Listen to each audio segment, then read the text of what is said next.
So today is the 7th of January.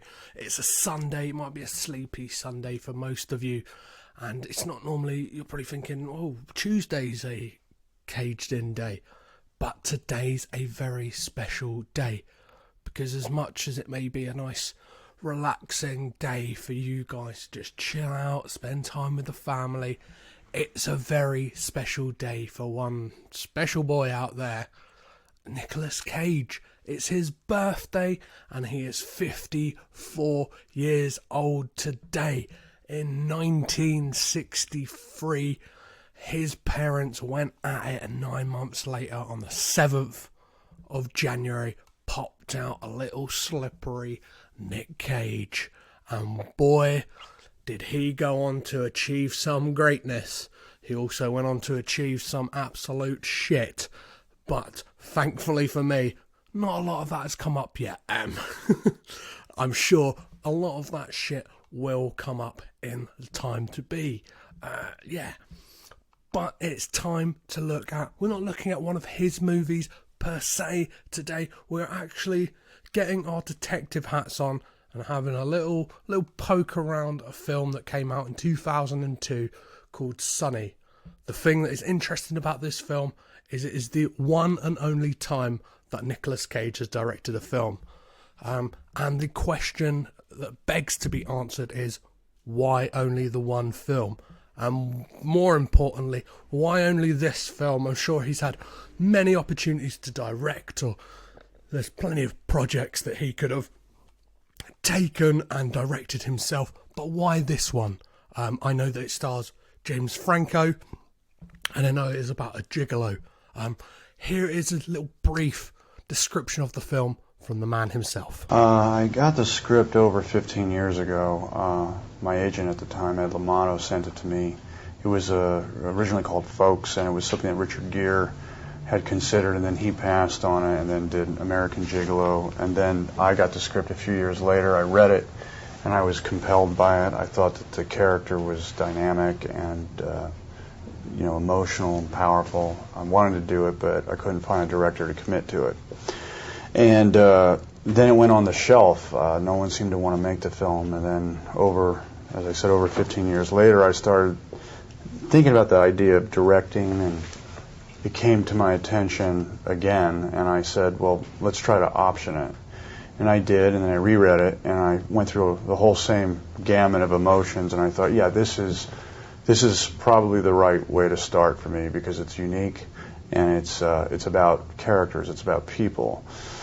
And I guess the only thing I really had at my fingertips was the idea that I could talk to actors, that I could communicate with them with respect and make them try to feel safe enough to go to places where they could bare their souls.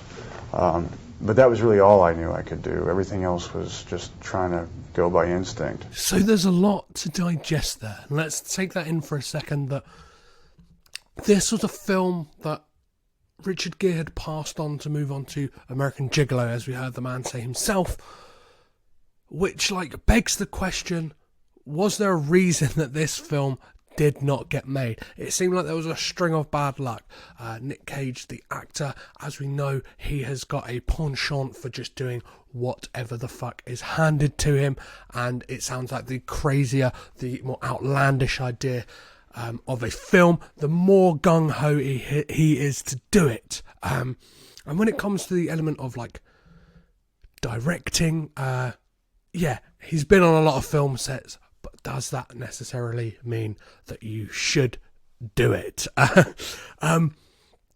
Whilst doing some research on this, because obviously we hear from this why he directed this film, but we don't really hear his standard interview fare of just him promoting his movie, but we don't really hear about the why he never did anything else. But whilst doing a little bit of research, which I'm going to come clean with you, there's nothing out there. He never once said why he didn't direct another film or whether he was interested in directing anything else. But whilst doing some research, I came across this little clip that may give us an insight into how good this film may be. There is a celebrity fan of this film. Your movie? Yeah. Which one? The Disaster Artist. Oh, okay. I thought you were Sonny. He likes this movie Sonny I did where Nic Cage directed. I played a gigolo in New Orleans. So you were confused. Oh, well, sure. I'm not confused at all. I like the movie. You like that movie? Yeah. So that was the voice of the magnanimous, interesting character that is Tommy Wiseau, whilst he was on Jimmy Kimmel with James Franco promoting The Disaster Artist, which I'm going to actually say, because all I ever seem to talk about on this is Nic Cage films. Disaster Artist was great. It's a film I saw late last year. You should check out. I may have mentioned it on the last one because I saw a comparison between the two of those guys. But yeah, definitely check out The Disaster Artist. But having said that, this is that the kind of endorsement that a film wants, that this kind of a man who has made a film as bad as The Room is a big fan of it. And it's just, obviously I don't normally go in with any expectations, but obviously this one is a little different because I'm actually trying to figure out why he stopped here, why he didn't direct anything else. Like, is this kind of gonna be a thing of potential that could have blossomed into a beautiful flower, or is it gonna be a train wreck and I'm gonna see straight away from watching this film, oh, that's why he never directed another film again, because it was a horrible experience for everyone on board, and studios probably saw it and were like, no, we are not giving that man any fucking money to direct. We will just have him in the starring seat, just losing his shit in every straight to DVD movie from here to eternity. So there's only one way to find out which one of those that is, and that's just to strap in and have a look at Sonny from 2002. Oh, we are back. One question has for certain been answered, but many more have been raised whilst watching this film. Right, I'm going to go a bit light on the plot on this one, because, to be frank, there isn't one.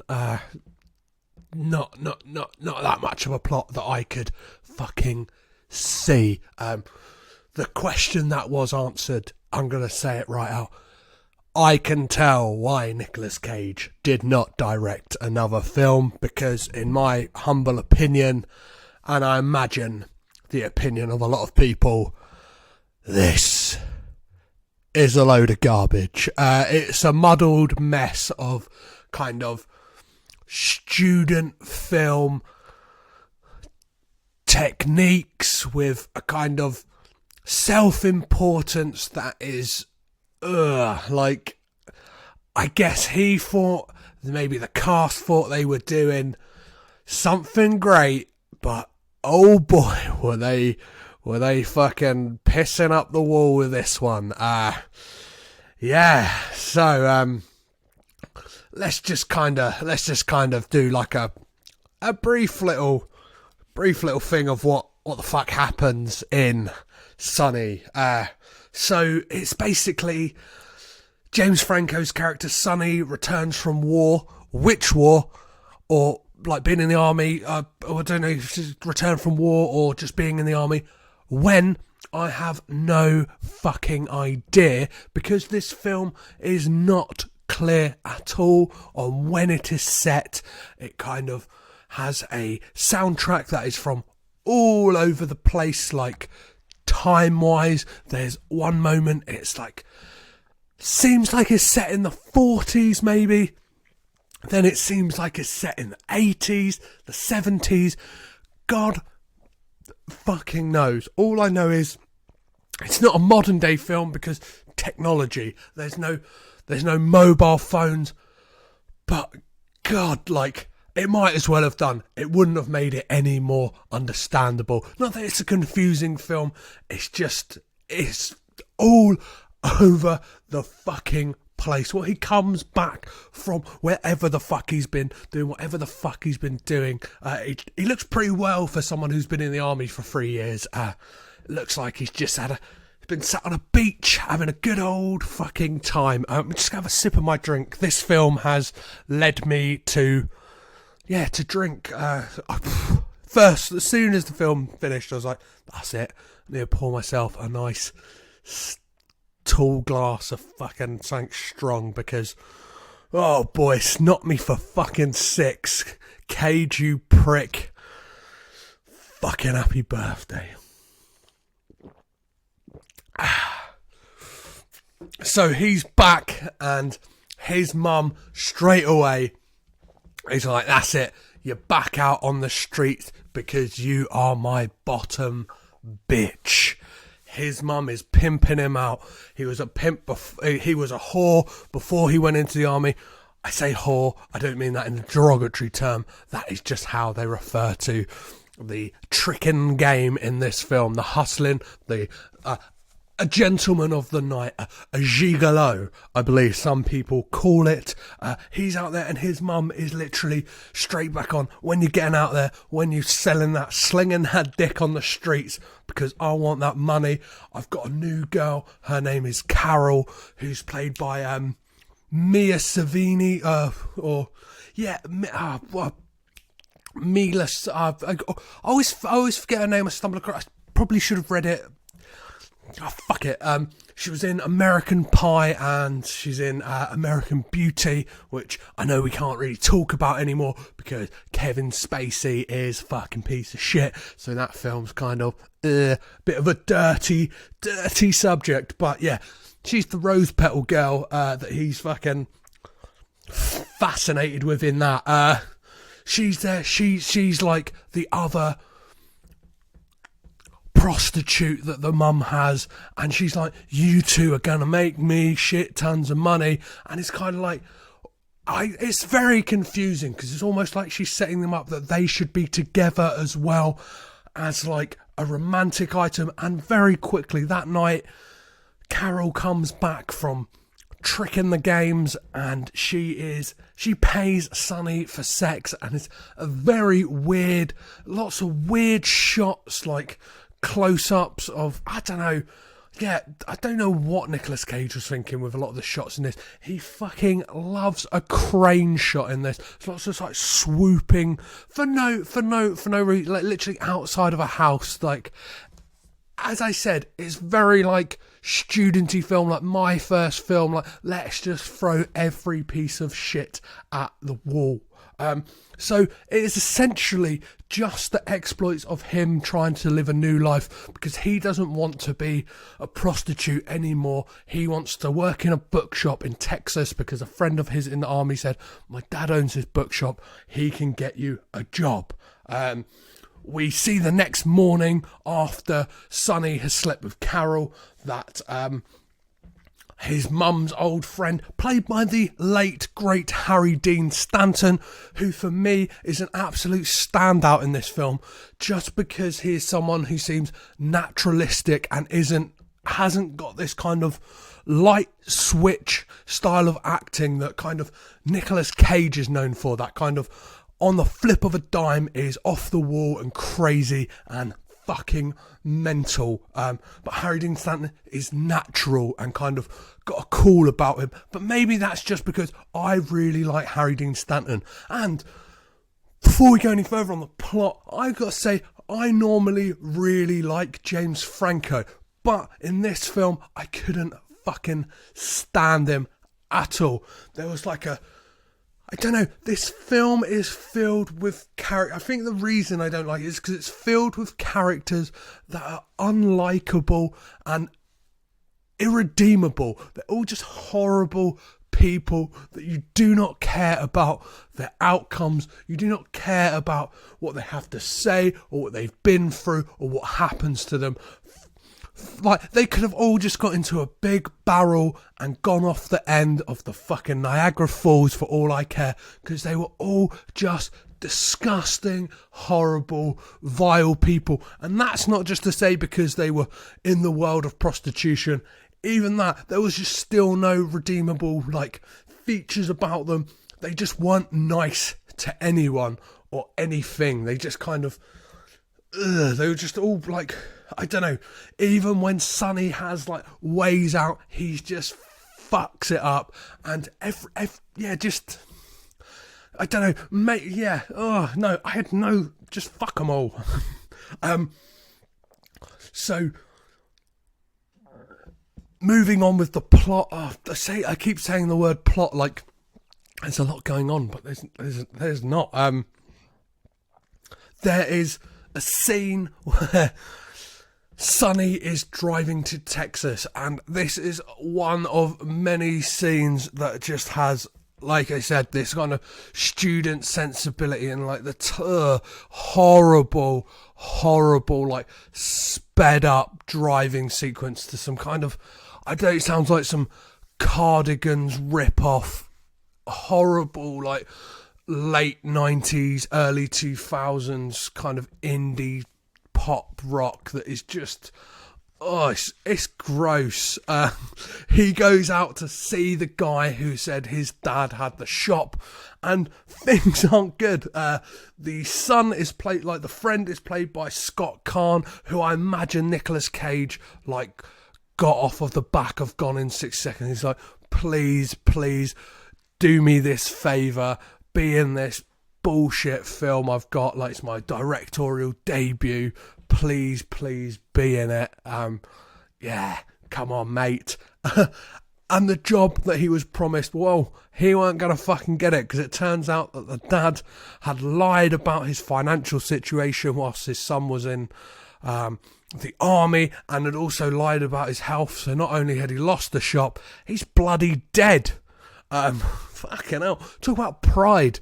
Pride being one of, like, probably the biggest killers in men, because they're too proud to say, hey, I'm feeling really ill, I should really go see a doctor. Just swallow it down, suck it up, move on with it. And he's brown bread, so there is no job in Texas, there is no bookshop, there is no hope left for Sonny. That night he goes out on a date with Scott Caan and a couple of lovely Texan girls, and he's just an oddball, and, like, the woman asks him about what he does for work. He's like, I'm in a kind of transitional stage, I'm just kind of doing whatever, and then he gets down to it, goes down to the bone zone, bang, doing his thing, and she's like, whoa boy, you should do that for a living, because you're hella good. And you know what? He's like, this is a tender moment where he's like, oh, well, that's what I used to do before the army. I was a whore. This is not me putting an inflection on the word whore, but this is the weird New Orleans accent that James Franco and many of the other cast have affected, where the word whore all of a sudden becomes here.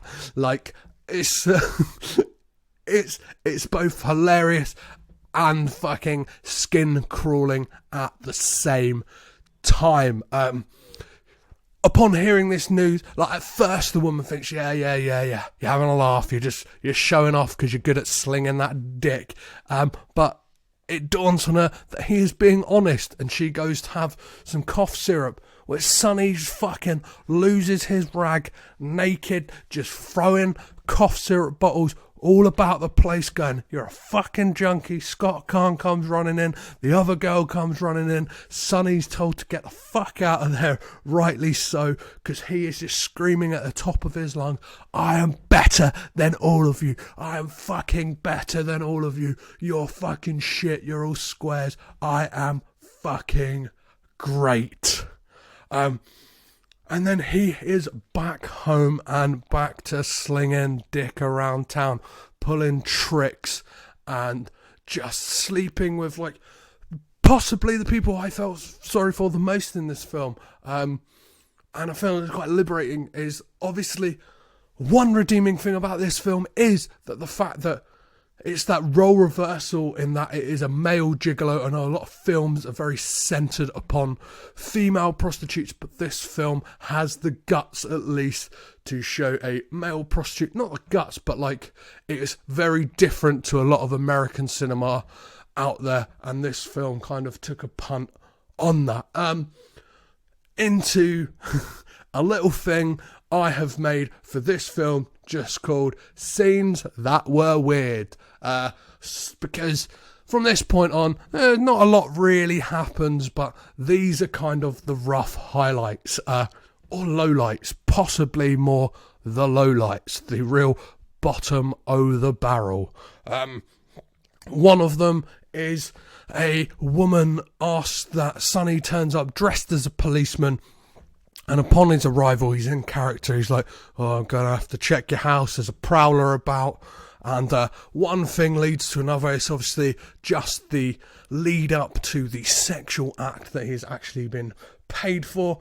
And she is well into getting fucked by the policeman's nightstick. And upon what I can only imagine is entry, there's just a very kind of weird effect with the sound. It almost sounds like jungle sounds, and like it echoes out of her screams of delight, and cuts to the next scene of Sonny asking for the money, and the woman's like, "Oh, I've only got like 200. He's like, "Well, it's 300. Where's the fucking money?" And ends up smashing a TV. And I was just perplexed and confused by this, because I was like, is he still in character as the policeman, or is this now like Sonny just actually getting pissed off that the woman has not got him the money? And I'm still to this moment now. I only stopped watching this film maybe 10 minutes ago, and I don't know. It's still confusing now. Again, it's back to that like light switch fucking bang, bang, bang. Like he's either level-headed or he's off the fucking chain. And it's just weird. It's confusing. One of the things that happens with Sonny, his mum, is like, "I can get you and Carol some jobs together." And I thought, as soon as I heard this, no, we're in for some very weird four-way sex scenes that I am not into, because they're going to be shot in a very leering and horrible way by that sleazy dickhead Nicolas Cage. It's okay, because they weren't some kind of weird, like, octogenarian, like, I don't know, like, yeah, multi-generational four-way. No, it was that they would both go to a client's house, and Sonny would take the wife and Carol would take the husband. So I'm not sure if the four-way would have been weirder. Maybe this is a slightly weirder scenario. And one of my lowlights, things that were weird in this film, is after the deed is done, and Carol and Sonny are settling up with the couple. The couple's children are running into the bedroom while Sonny and Carol are there, and they're like, "We'll just see ourselves out," which is very, very, very, very weird. And again, another confusing scene. If anything, this film, intentionally or not, is very confusing and slightly upsetting. This leads on to a scene where they end up in a fucking barn. It's like something out of a bad, like, sex novel, or what are they called? Fucking erotic novel, sex novel. Fucking hell. This film has literally scrambled my fucking tiny brain to the point where I just don't know what I'm saying anymore, guys. I hope for you at home this makes some remnants of sense, because to me, it's like, sorry, I've got a drink again, because this is, I'm feeling real sad, guys. It's fucking, it's a beating. I'm hoping Nicolas Cage is having a far better time on his birthday than I am on his birthday, because I fucking just sat through Sonny, mate, and it's, Oh, come on. It just wasn't a good time. Like, one day I fucking try my hardest to meet Nicolas Cage. And when I do, I'm just like, I think I might open with, come on, mate, Sonny, what the fuck was that about? Because I'm still picking parts of my fucking confused mind off of the floor and wherever it's fucking gone to. So, as I established earlier, there was the character of Henry, played by Harry Dean Stanton. Yeah, like, loads of stuff happens, like, sex is going on, and, like, I don't know, they're kind of... Carol wants Sonny to get out of this life of tricking and, like, run away with them, and she's been proposed to loads of times by this old guy called Troy, and she goes for it. She's like, I just want to get out of this life, and I'm going to marry Troy. And Henry is at a card game and leaves. And oh my God, it's just... This scene is fucking nuts. He pulls out of his space and is hit by a truck. And his car just fucking explodes and bursts into flames. I am not, like, an expert when it comes to car crashes, but I feel like it would take a lot more than what happens on screen for a car to fucking explode.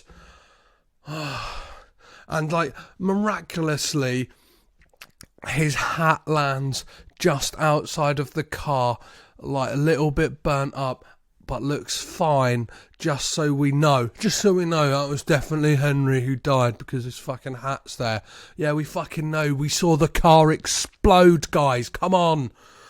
Fuck's sake. And then Sonny's mum tells Sonny that it was Henry who was his dad all this time, and Henry didn't want you to know that he was your dad because he was embarrassed that he was a fucking failure and he was a bum.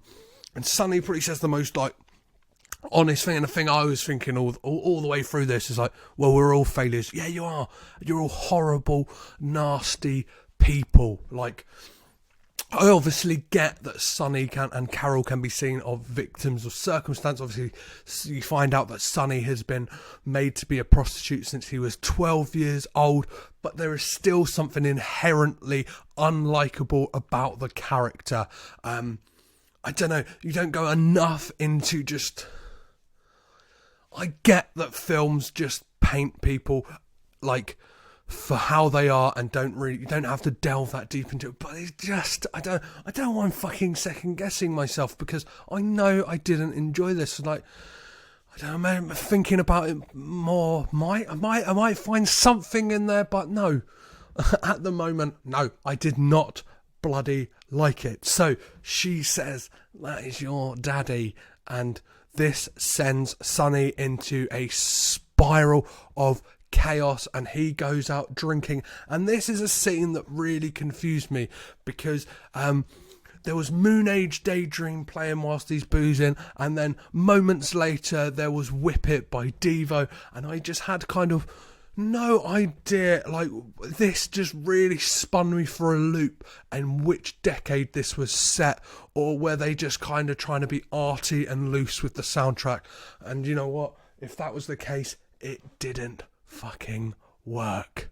And then the effects also on this scene are fucking terrible. The camera work is blurry, the colours are saturated, it just looks fucking gross. And it's just, again, you were pulled in more with some of these, like, kind of student techniques of how they think it should look, just because of, like, stuff like, there is a moment where he is stood still on the corner and everyone's moving real quick around him, and it's just like Nicolas Cage has seen, like, tons of music videos and stuff like that, like, oh, that would be cool, let's just throw that in, see how that works, and it does not look good.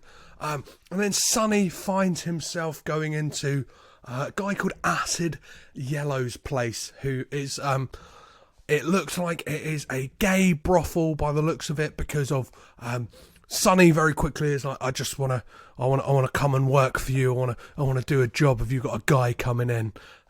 that I can handle. And Acid Yellow is played by Nicolas fucking Cage, and he has got this horrible prosthetic nose, worse than Never on Tuesday. Worse than that. It is horrible. Possibly worse than Eddie in Deadfall. It's just this kind of bulbous. I'm glad that most of the scenes with him in were blurry, because even that couldn't mask the fact that he looked like a fucking idiot. It was clearly Nicolas Cage with a prosthetic nose. And just like when you thought the film couldn't get any weirder as well, you were just brought into this odd, almost a Clockwork Orange style. Just everything was over the top. Everyone looked like, I couldn't tell if they were intentionally supposed to look like the way they did, or it's just they'd run out of money and people went fucking mental in the costume department.